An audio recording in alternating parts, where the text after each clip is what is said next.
আজকে বামেদের ব্রিগেড সমাবেশে শাসক দল তৃণমূলের বহু নেতাকর্মী যোগ দিতে পারে সিপিআইএমে, এমনটাই সূত্রের খবর। 7ই জানুয়ারি সকাল বললেই দিন কেমন যায়। আজকে আবহাওয়াতে বলছে মীনাক্ষী মুখার্জি মেন ফ্যাক্টর, প্রধান বক্তা হিসেবে থাকবেন কমরেড মীনাক্ষী মুখার্জি। কেননা বাম যুবদের জনরোষে একেবারে ঢল, চারিদিকে একেবারে শুনশান চিত্র। কেননা আপনারা জানেন যে সকাল থেকেই আজও বিভিন্ন জেলা থেকে কিন্তু লোক আসছে, যারা কাছের ভিতায় রয়েছেন, অর্থাৎ কলকাতা হাওড়া পার্শ্ববর্তী এলাকা, তাদের 1-1 ঘন্টা রাস্তা যেহেতু, কিন্তু অনেক দূর দূরান্ত থেকে যারা এসেছেন তারা গতকালকেই ব্রিগেড ময়দানে তারা পৌঁছে গিয়েছেন। আজকে তাদের যে সভা সেটা 12টা নাগাদের সময় কিন্তু একেবারে মাঠ ভর্তি দেখা যেতে পারে।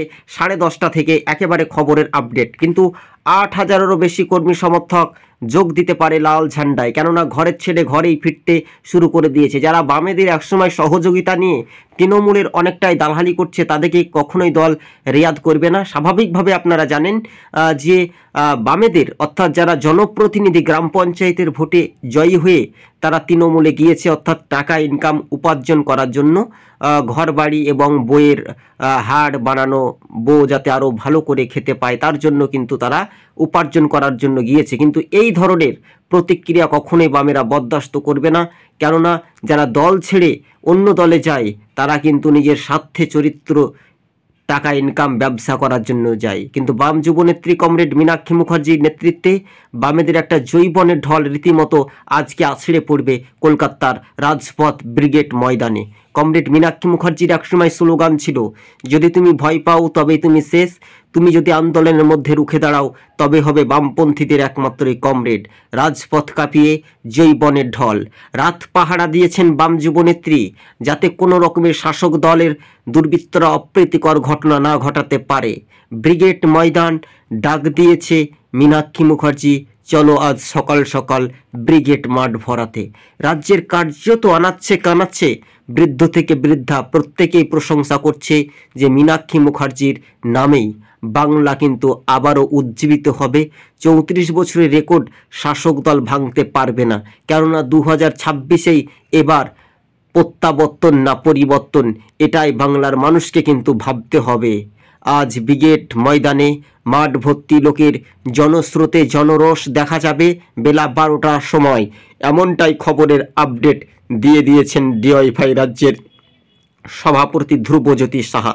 হ্যাঁ, বাস্তবে আপনারা বাংলার মানুষ বুঝতে শিখুন। কেননা রাজ্য রাজনীতি যে তৃণমূলের যে দুর্নীতি, সেই দুর্নীতির আড়ালে আর লুকানোর চেষ্টা থাকবে না।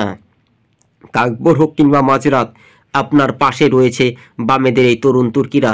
বাস্তবের সঙ্গে রূপরেখা মানচিত্রগুলো আগামী রাত পাহারা দিয়ে কিন্তু বামেদের যে জমায়েতের গতকাল ছিল, কিন্তু আজকে যে জনরোষের বিহুল একেবারে দেখা যাবে ব্রিগেড ময়দানে। কাকভোর হোক কিংবা মাঝরাত, আপনার পাশে রয়েছে বামপন্থীরা।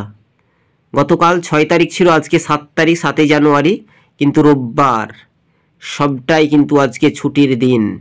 সেই দিনটা মাথায় রেখে বামপন্থীরা, বামেদের আন্দোলন আরও জোরালো হবে। কেননা চাকুরির আশা বড় বুক যন্ত্রণা করছে বাবা মায়ের, কিন্তু সেই স্বপ্নটা রাজ্যের শাসক দল দেউলিয়া তৃণমূল সরকারের বিরুদ্ধে রুখে দাঁড়াতে তৎপরতা নিচ্ছে বামফ্রন্ট নেতৃত্ব।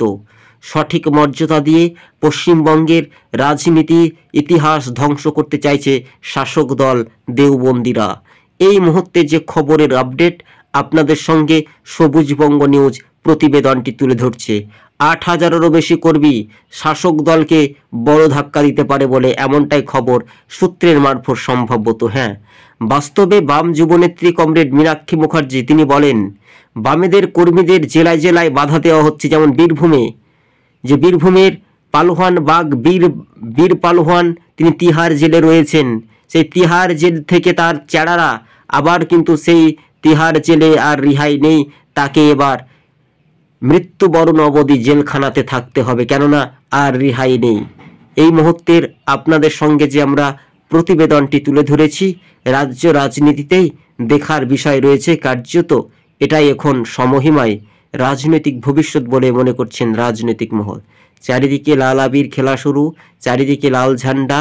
একেবারে সকাল 7টা থেকে আমরা যে প্রতিবেদনের চিত্রটি তুলে ধরেছিলাম যে একেবারে সকাল 7টা থেকে তারা হাওড়া স্টেশন থেকে একেবারে কলকাতার দিকে তারা রওনা হয়েছে, একেবারে মিনি ব্রিগেড কলকাতার রাজপথে।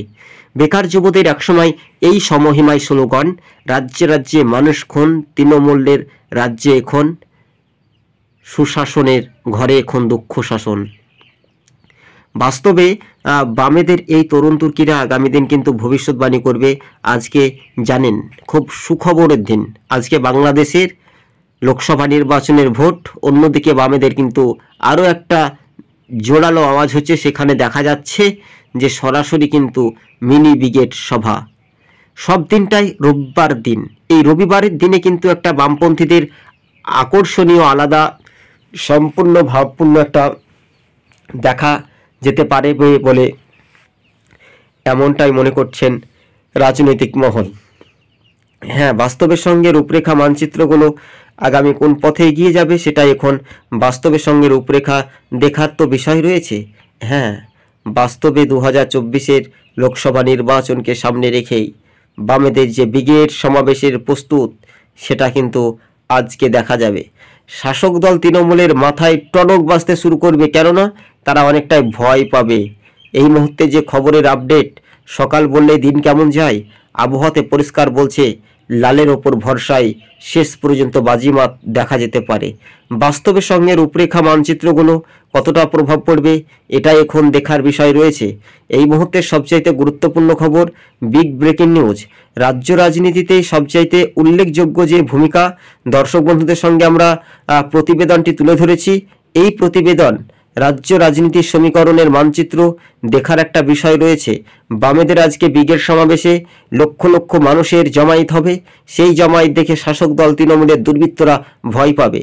শাসক দল তৃণমূলের বহু কর্মী সমর্থক যোগ দিতে পারে সিপিআইএম পার্টির লাল ঝান্ডায়। একেবারে জনরোষে বাম যুবনেত্রী কমরেড মীনাক্ষী মুখার্জি। বামেদের একসময় স্লোগান ছিল, যদি তুমি ভয় পাও তবেই তুমি শেষ, তুমি যদি আন্দোলনের মধ্যে রুখে দাঁড়াও তবে হবে বামপন্থীদের একমাত্র এই কমরেড। হ্যাঁ, বাস্তবের রূপরেখার সঙ্গে মানচিত্রগুলো আকর্ষণীয় মনোভাব সেটা কিন্তু দেখা যেতে পারে। বাস্তবের সঙ্গে আলাপ আলোচনা নির্ধারিত সময়ে কতটা উজ্জীবিত হবে তার প্রভাব কিন্তু ইভিএম বাক্সে জনগণকে দিতে হবে, কেননা তৃণমূলের দুর্নীতির বিরুদ্ধে বামেদের ব্রিগেড ইনসাফ সভা চাই। এই ইনসাফ প্রতিবাদ সভা, রাজ্য রাজনীতির মধ্য দিয়ে বামেদের যে জয় শুধু সময়ের অপেক্ষা। আজ ব্রিগেড সমাবেশের ময়দান থেকে তৃণমূল হটাও, রাজ্য বাঁচাও এই স্লোগান উঠতেই সোশ্যাল মিডিয়ায় কার্যত ভাইরাল। তৃণমূলের তাসের মতো ঘর ভাঙবে বাম যুবনেত্রী কমরেড মীনাক্ষী মুখার্জি।